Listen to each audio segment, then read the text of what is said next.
Hello friends, team summer हिल की ओर से मैं निरंजन कुमार आप सभी का वेलकम करता हूं। आप सभी का सीडीपी क्लासेस में स्वागत है। सीटेट के सीडीपी सीरीज में हम लेकर के आते हैं आप लोगों के लिए शिक्षण सीरीज, जिसमें प्रत्येक एक्सरसाइज से जो चैप्टर हम लोगों का चल रहा है, प्रत्येक चैप्टर से मैं आप लोगों के लिए सिलेक्टिव 6 प्रश्नों का सेट लेकर के आता हूं। लेकिन चैप्टर 17 जो है काफ़ी विस्तृत चैप्टर है और यह 6 प्रश्नों में इसको समेटना संभव नहीं है।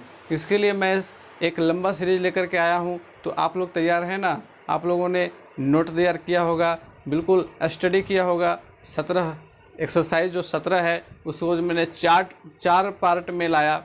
4 पार्ट में विस्तृत अध्ययन के द्वारा आप लोगों को समझाने का प्रयास किया और मुझे पूरी उम्मीद है कि आप लोगों को बिल्कुल अच्छे से समझ में आया होगा, आपको डीपली समझ में आया होगा। एक एक पॉइंट के ऊपर मैंने बिल्कुल विस्तार से डिस्कशन किया है और यदि आपने अभी तक वो क्लास नहीं देखे हैं तो आप जाकर के पहले उन क्लासेस को देख लें। एक्सरसाइज 17 शिक्षण अधिगम की मूल प्रक्रिया, जो पहले पार्ट, दूसरे पार्ट, तीसरे पार्ट और चौथा पार्ट इसका जो नाम था चौथे पार्ट का वो था शिक्षण अधिगम सहायक सामग्रियाँ। तो इस नाम से ये चौथा पार्ट आया था और 4 पार्टों में बहुत ही विस्तृत विश्लेषण करके मैंने डीपली प्रत्येक टॉपिक के ऊपर आप लोगों को एक एक चीज़ समझाया था। तो चलिए, आप लोगों के अब इम्तिहान की बारी आती है, तो आप लोग तैयार हो? आप लोगों को प्रश्न जो है आपके स्क्रीन पर आएंगे और स्क्रीन पर आने के बाद उसका डिस्कशन भी होगा, उसका आंसर भी आएगा। तो चलिए शुरू करते हैं आज का क्लास। आप लोग बिल्कुल तैयार रहें प्रश्नों के जवाब देने के लिए। तो आइए बढ़ते हैं पहले सवाल की ओर। पहला सवाल है, निम्नलिखित में से कौन सा शिक्षक से संबंधित अधिगम को प्रभावित करने वाला कारक है? ऑप्शंस हैं विषय वस्तु में प्रवीणता, बैठने की उचित व्यवस्था, शिक्षण अधिगम संसाधनों की उपलब्धता, विषय वस्तु या अधिगम अनुभवों की प्रकृति। जल्दी से बताइए। उम्मीद है कि आप लोगों ने आंसर सोच लिया होगा। इसका सही आंसर है ऑप्शन नंबर 3, शिक्षण अधिगम संसाधनों की उपलब्धता। क्योंकि शिक्षण अधिगम संसाधनों की उपलब्धता से शिक्षक का जो अध्यापन होता है और उनके अध्यापन से संबंधित अधिगम को प्रभावित करने वाले सबसे प्रमुख कारकों में से शिक्षण अधिगम संसाधन हैं, जिसे हम लोग शिक्षण अधिगम सहायक सामग्री के नाम से भी जानते हैं। आइए देखते हैं दूसरे सवाल को।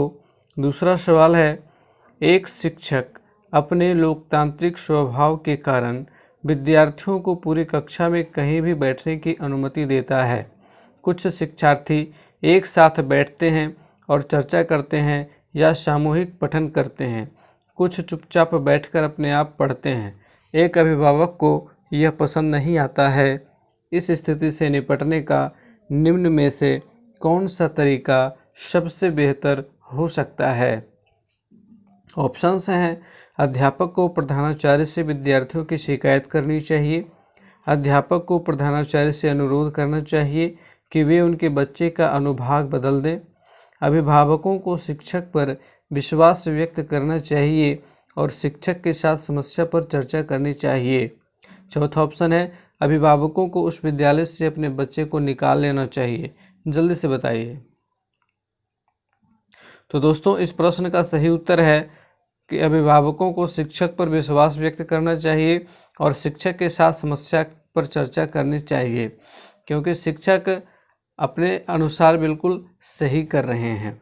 लेकिन जब अभिभावक को यह पसंद नहीं आ रहा है तो उन्हें शिक्षक से इस बारे में बातचीत करनी चाहिए और उनसे तर्क वितर्क करना चाहिए और शिक्षक के ऊपर उन्हें विश्वास व्यक्त करना चाहिए, ताकि उन्हें मालूम चले कि जो कुछ शिक्षक उन विद्यार्थियों के साथ कर रहे हैं वो आखिरकार उन्हीं के हक के लिए कर रहे हैं। बढ़ते हैं अगले सवाल की ओर। अगला सवाल है, निचली कक्षाओं में शिक्षण की खेल पद्धति मूल रूप से आधारित है। ऑप्शंस हैं, शारीरिक शिक्षा कार्यक्रमों के सिद्धांतों पर, शिक्षण पद्धतियों के सिद्धांतों पर, विकास एवं वृद्धि के मनोवैज्ञानिक सिद्धांतों पर, शिक्षण के समाजशास्त्रीय सिद्धांतों पर। यह प्रश्न सीटेट जून 2011 में पूछा गया है। जल्दी से इसका उत्तर आप बताएं। उम्मीद है कि आप लोगों ने आंसर सोच लिया होगा। चलिए चेक कर लेते हैं। सवाल है कि निचली कक्षाओं अर्थात प्राथमिक कक्षाओं में शिक्षण की खेल पद्धति मूल रूप से आधारित है किसके ऊपर? तो यह विकास एवं वृद्धि के मनोवैज्ञानिक सिद्धांतों के ऊपर आधारित है, क्योंकि खेल पद्धति से शारीरिक विकास के साथ साथ मानसिक विकास भी होगा और बच्चों के वृद्धि में भी ये अंतर लाएगा। अगला जो प्रश्न है उस ओर बढ़ते हैं। सिद्धांत चित्र डैश के द्वारा नवीन अवधारणाओं की समझ बढ़ाते हैं। खाली स्थान में क्या भरा जाएगा?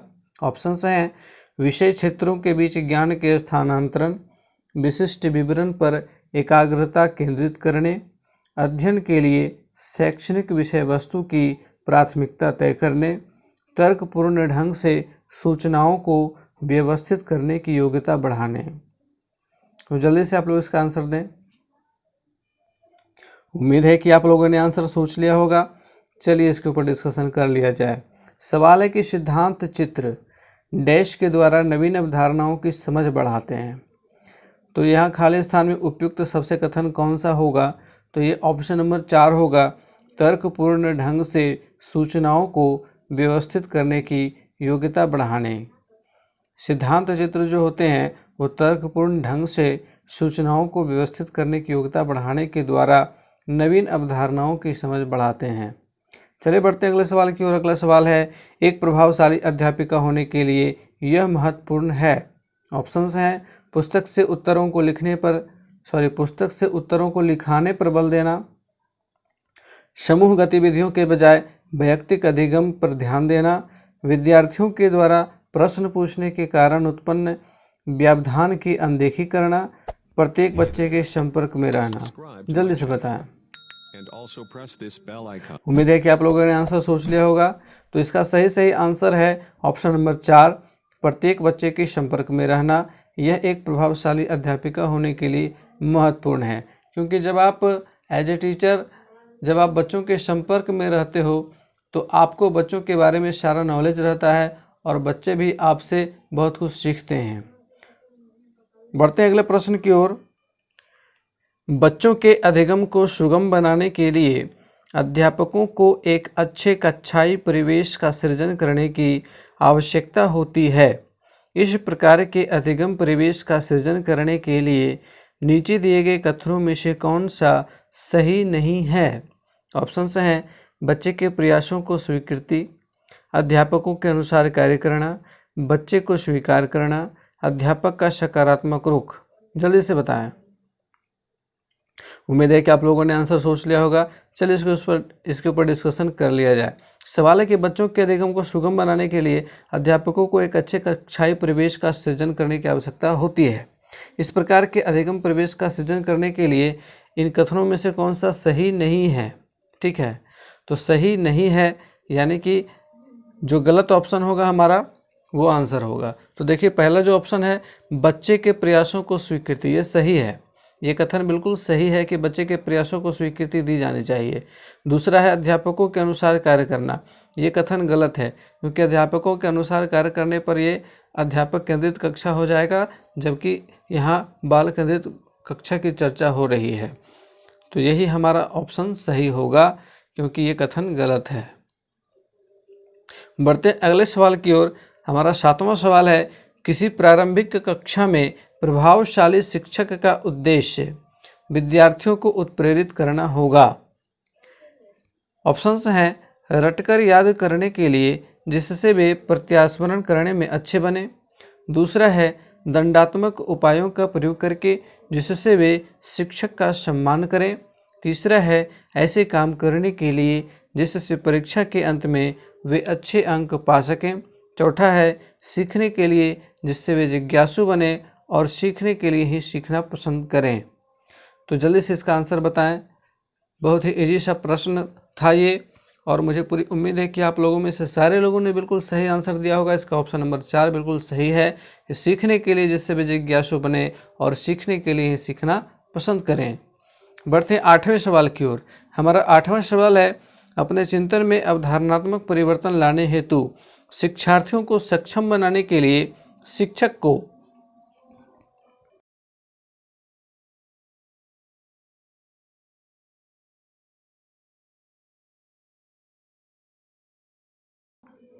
उन बच्चों को पुरस्कार देना चाहिए जिन्होंने अपने चिंतन में परिवर्तन किया है। बच्चों को स्वयं चिंतन करने के लिए हतोत्साहित करना चाहिए और उनसे कहना चाहिए कि वे शिक्षिका को सुने और उसका अनुपालन करें। व्याख्यान के रूप में व्याख्या प्रस्तुत करनी चाहिए, स्पष्ट और आश्वस्त करने वाली व्याख्या देनी चाहिए तथा शिक्षार्थियों के साथ चर्चा करनी चाहिए। तो जल्दी से इसका आंसर बताइए। उम्मीद है कि आप लोगों ने आंसर सोच लिया होगा। चलिए इसके ऊपर डिस्कशन कर लिया जाए। सवाल है कि अपने चिंतन में अवधारणात्मक परिवर्तन लाने हेतु शिक्षार्थियों को सक्षम बनाने के लिए एक शिक्षक को क्या करना चाहिए। तो इसका ऑप्शन नंबर 4 जो है वो बिल्कुल सटीक है और सही है कि स्पष्ट और आश्वस्त करने वाली व्याख्या देनी चाहिए तथा शिक्षार्थियों के साथ चर्चा करनी चाहिए। बढ़ते हैं 9वें सवाल की ओर। 9वां सवाल है, शिक्षार्थियों के ज्ञान अर्जन में सहायता करने के क्रम में अध्यापकों को किस पर ध्यान केंद्रित करना चाहिए। ऑप्शन है, सुनिश्चित करना कि शिक्षार्थी सब कुछ याद करते हैं। दूसरा ऑप्शन है, शिक्षार्थी के द्वारा प्राप्त किए गए अंकों या ग्रेडों पर। तीसरा ऑप्शन है, शिक्षार्थियों को सक्रिय सहभागिता के लिए शामिल करना। चौथा है, शिक्षार्थी के द्वारा अधिगम की अवधारणाओं में कुशलता प्राप्त करना। जल्दी से बताएं। उम्मीद है कि आप लोगों ने आंसर सोच लिया होगा और इस प्रश्न का सही आंसर जो है ऑप्शन नंबर 3 है कि शिक्षार्थी को सक्रिय सहभागिता के लिए शामिल करना।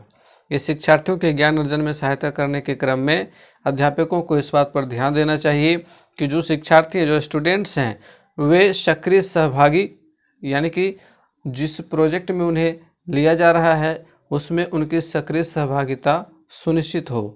चलिए बढ़ते हैं 10वें सवाल की ओर।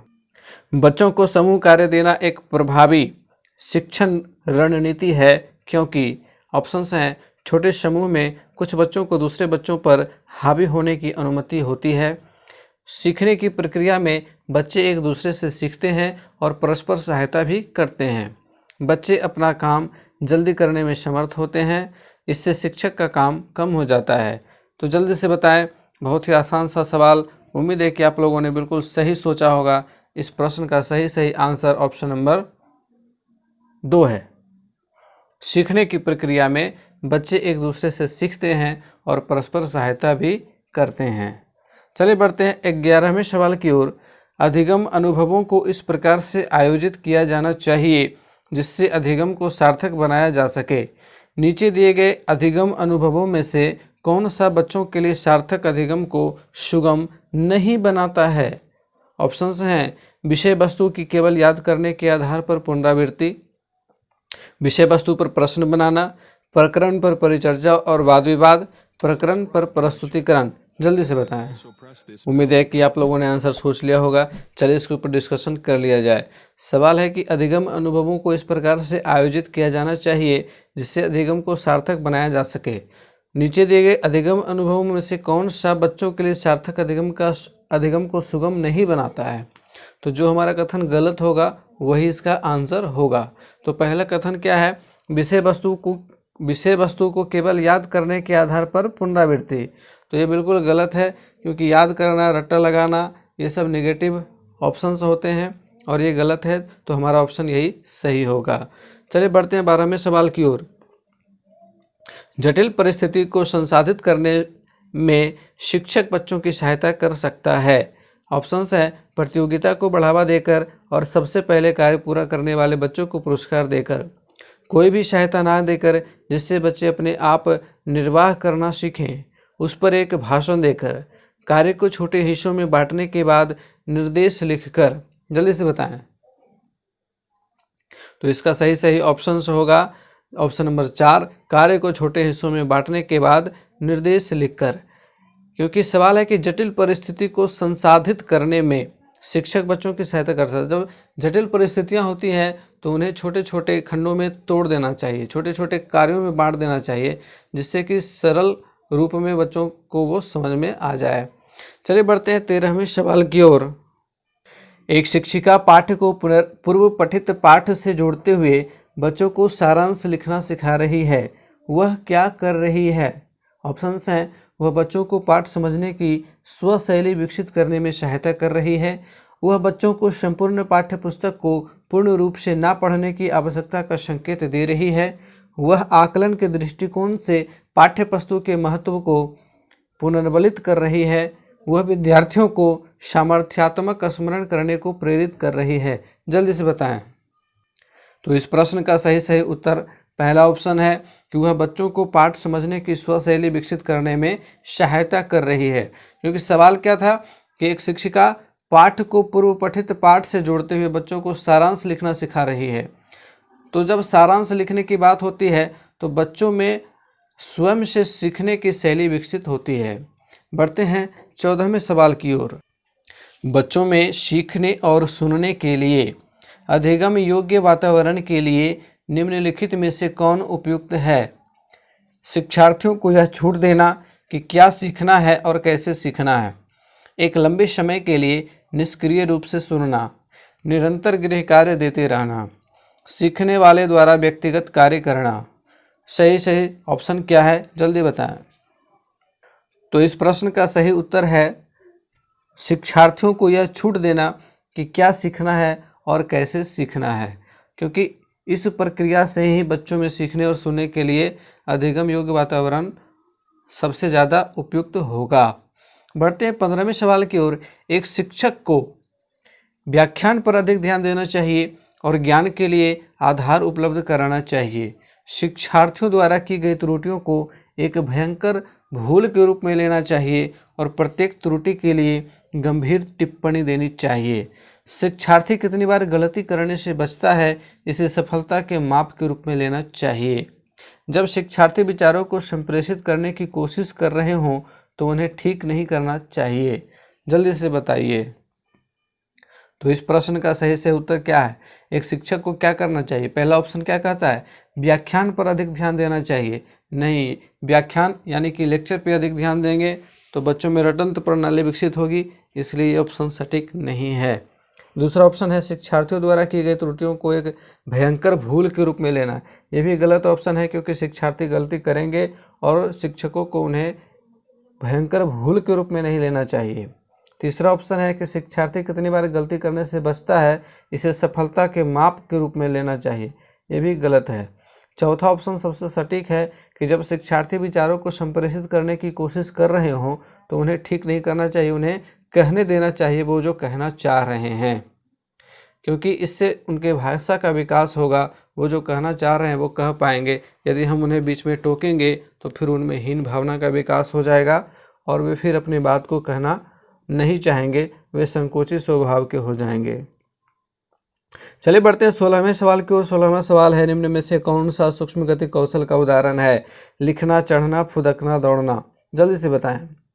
तो ये बिल्कुल आसान सा सवाल, आप लोगों ने बिल्कुल सही सोचा होगा। लिखना सही ऑप्शन है इसका। लिखना एक सूक्ष्म गति कौशल है। बढ़ते हैं 17वें सवाल की ओर। 17वां सवाल है, मैजिक लैंटर्न एक कहानी का नाम है, एक जादूगर द्वारा लिखित एक पुस्तक है, एक फिल्म का नाम है, एक चित्र प्रदर्शक यंत्र है। जल्दी से बताएं। बहुत ही आसान सा सवाल एक बार फिर से था और ये आप लोगों ने डिटेल क्लास में देखा कि मैजिक लैंटर्न जो है यह एक प्रोजेक्टर है और यह सबसे पहला प्रोजेक्टर था, तो यह एक चित्र प्रदर्शक यंत्र है। ये चौथा ऑप्शन सही होगा। बढ़ते हैं 18वें सवाल की ओर। एपिडायस्कोप उपकरण का उपयोग निम्न में से किसके लिए किया जाता है? वस्तुओं को स्पष्ट रूप से देखने के लिए, किसी अपारदर्शी वस्तु को स्क्रीन पर प्रक्षेपित करने के लिए, किसी वस्तु की नकल उतारने के लिए, किसी वस्तु को बड़ा दिखाने के लिए। जल्दी से बताएं। तो इस प्रश्न का सही उत्तर होगा किसी अपारदर्शी वस्तु को स्क्रीन पर प्रक्षेपित करने के लिए। आप लोगों ने डिटेल क्लास में देखा होगा कि एपिडायस्कोप एक प्रक्षेपण यंत्र है, एक प्रोजेक्टर है और प्रोजेक्टर का काम होता है प्रतिबिंब को पर्दे पर प्रक्षेपित करना, टू थ्रो करना।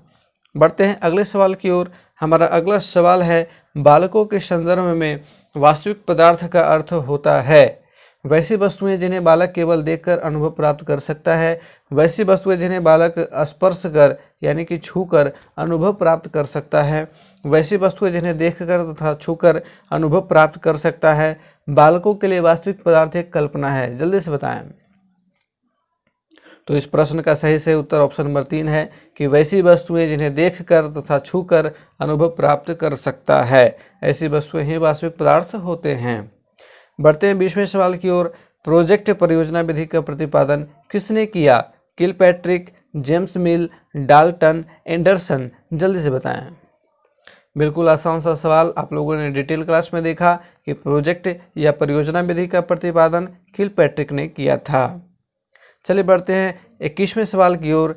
किंडरगार्टन प्रणाली के तहत बच्चों को किस प्रकार से सिखाने पर बल दिया जाता है? खेल के माध्यम से, कक्षा अध्ययन के माध्यम से, निजी ट्यूशन के माध्यम से, स्वयं करके सीखने के माध्यम से। तो ये बिल्कुल आसान सा सवाल आप लोगों के सामने, जिसका उत्तर आप लोगों ने बिल्कुल 1 सेकंड में दिया होगा यदि आपने डिटेल क्लास देखा है तो। किंडरगार्टन प्रणाली के तहत बच्चों को खेल के माध्यम से सिखाने पर बल दिया जाता है। किंडरगार्टन प्रणाली क्या है, इसके प्रतिपादक कौन है और इस प्रणाली के अंतर्गत कौन कौन सी कक्षाएं आती हैं, इन सारी चीज़ों का डिटेल से हम लोगों ने चर्चा की है अपने डिटेल क्लास में सीडीपी के 17वें अध्याय में, जिसे हम लोगों ने 4 भागों में पढ़ा है। यदि आपने अभी तक हमारे डिटेल क्लास नहीं देखा है तो आप उसे जा कर के देख सकते हैं और एक एक चीज़ को बारीकी से समझ सकते हैं। चलिए बढ़ते हैं अगले सवाल की ओर। हमारा 22वां सवाल है, बागवानी शिक्षा पद्धति के जनक निम्न में से कौन हैं? Froebel, Maslow, young, Vygotsky. जल्दी से बताएं। तो बहुत ही आसान सा सवाल ये भी है। सवाल है बागवानी शिक्षा पद्धति। बागवानी शिक्षा पद्धति, यहाँ शब्द को बदल दिया गया, किंडरगार्टन शिक्षा पद्धति को ही बागवानी शिक्षा पद्धति कहते हैं, क्योंकि किंडरगार्टन एक जर्मन शब्द है जिसका अर्थ होता है बच्चों का बगीचा। तो इसके जनक कौन है? Froebel, Friedrich Froebel. चले बढ़ते हैं 23वें सवाल की ओर। शिक्षण का उद्देश्य होता है विद्यार्थियों को ज्ञान उपलब्ध कराना, विद्यार्थियों को पढ़ने के लिए प्रोत्साहित नहीं करना, विद्यार्थियों को बताना कि पढ़ने से कुछ प्राप्त नहीं होता है, उपरोक्त में से कोई नहीं। जल्दी से बताएं। तो ये बहुत ही आसान सा सवाल, इसका ऑप्शन नंबर 1 सही है कि शिक्षण का उद्देश्य विद्यार्थियों को ज्ञान उपलब्ध कराना है। अगले प्रश्न की ओर बढ़ते हैं। शिक्षण व्यूह रचना का अर्थ है शिक्षा की रणनीति का निर्माण एवं उसका प्रयोग, शिक्षण का तरीका, अध्यापक को स्वयं में अपने व्यवहार को सुधारना, उपरोक्त सभी। जल्दी से बताएं। तो इस प्रश्न का सही उत्तर है कि शिक्षा की रणनीति का निर्माण एवं उसका प्रयोग करना शिक्षण व्यूह रचना कहलाती है। इसका हम लोगों ने डिटेल क्लास में अध्ययन किया हुआ है। बढ़ते हैं 25वें सवाल की ओर। हमारा 25वां सवाल है, सूक्ष्म शिक्षण के संदर्भ में यह कथन, सूक्ष्म शिक्षण समस्त शिक्षण को लघु क्रियाओं में बांटना है, किस मनोवैज्ञानिक का है? ऑप्शंस हैं डी एलन, डी पार्कर, सी कर्टनर, हर्जबर्ग। जल्दी से बताएं। तो जिन लोगों ने हमारा डिटेल क्लास देखा है उन लोगों ने 1 सेकंड में इसका आंसर दिया होगा डी एलन। डी एलन ने ही इस कथन को कहा था कि सूक्ष्म शिक्षण समस्त शिक्षण को लघु क्रियाओं में बांटना है। सूक्ष्म शिक्षण का अर्थ होता है अंग्रेजी में माइक्रो टीचिंग। माइक्रो टीचिंग के ऊपर हम लोगों ने डिटेल से अध्ययन किया हुआ है और यदि आप लोगों ने अभी तक वो क्लास नहीं देखा है तो आप जा करके देख सकते हो। बढ़ते हैं 26वें सवाल की ओर। प्रशिक्षण के माध्यम से विकास होता है सामान्य कौशल का, विशिष्ट कौशल का, सामान्य तथा विशिष्ट दोनों का मिला जुला रूप, किसी भी प्रकार के कौशल का नहीं होता है। जल्दी से बताएं। तो एक बार फिर से आप लोगों के लिए बहुत ही आसान सा सवाल था कि प्रशिक्षण के माध्यम से विशिष्ट कौशल का विकास होता है। बढ़ते हैं 27वें सवाल की ओर। शिक्षण 4 चरणों वाली प्रक्रिया है, योजना, निर्देशन, मापन तथा मूल्यांकन। शिक्षण के संदर्भ में यह कथन किस मनोवैज्ञानिक का है? ऑप्शंस हैं हफ तथा डंकन, वाइगोत्स्की एवं पियाजे, हर्जबर्ग एवं साइमन, मॉस्लो एवं बर्टन। जल्दी से बताएं। तो यह भी फैक्चुअल क्वेश्चन था और इसका उत्तर हफ तथा डंकन है। हफ तथा डंकन ने इस परिभाषा को दिया था कि शिक्षण 4 चरणों वाली प्रक्रिया है, योजना, निर्देशन, मापन तथा मूल्यांकन। बढ़ते 28वें सवाल की ओर। सूक्ष्म शिक्षण किस सिद्धांत पर बल देता है? एकल कौशल प्रशिक्षण पर, द्वि कौशल प्रशिक्षण पर, बहु कौशल प्रशिक्षण पर, उपरोक्त में से कोई नहीं। तो इसका सही आंसर क्या है? सूक्ष्म शिक्षण किस सिद्धांत पर बल देता है? तो इसका सही आंसर है एकल कौशल प्रशिक्षण पर, क्योंकि सूक्ष्म शिक्षण में एक समय में एक ही कौशल के विकास पर बल दिया जाता है। डिटेल क्लास में हम लोगों ने इसके ऊपर डिटेल से चर्चा किया हुआ है।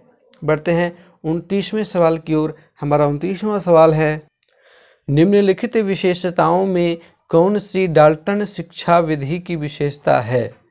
शिक्षा का स्वरूप व्यक्तिगत भिन्नता पर आधारित होना, स्वयं करके अनुभव के माध्यम से सीखने पर बल, एक निश्चित समय में निश्चित कार्य करने पर बल, उपरोक्त सभी। जल्दी से बताएं। तो उम्मीद है कि आप लोगों ने आंसर सोच लिया होगा। इसका सही आंसर है उपरोक्त सभी, क्योंकि ऊपर के तीनों ऑप्शन डाल्टन शिक्षा विधि की विशेषताएं हैं। बढ़ते हैं 30वें सवाल की ओर। 30वां सवाल है, बीजों का अंकुरन संकल्पना के शिक्षण की सबसे प्रभावी पद्धति क्या है?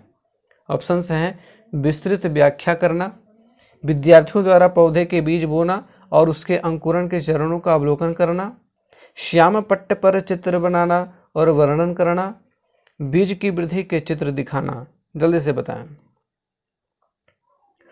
तो देखिए, यह सवाल है कि बीजों का अंकुरण संकल्पना के शिक्षण की सबसे प्रभावी पद्धति है, और इस ऑप्शन, इन चारों ऑप्शन में जो दूसरा ऑप्शन है यह प्रत्यक्ष अनुभव का ऑप्शन है, और प्रत्यक्ष अनुभव सबसे प्रभावी पद्धति कही जाती है। इसे हम लोगों ने एडगर डेल के अनुभव शंकु में पढ़ा था। तो ऑप्शन नंबर 2 इसका सही है। तो आज के इस क्लास में हम लोगों ने 30 ऑब्जेक्टिव प्रश्नों के ऊपर डिटेल से चर्चा किया, व्याख्या सहित आप लोगों को समझाया। उम्मीद है कि आप लोगों को क्लास अच्छा लगा होगा। मिलते हैं फिर से अगले क्लास में, तब तक के लिए गुड बाय। हंसते रहिए, मुस्कुराते रहिए और डीपली अध्ययन करते रहिए।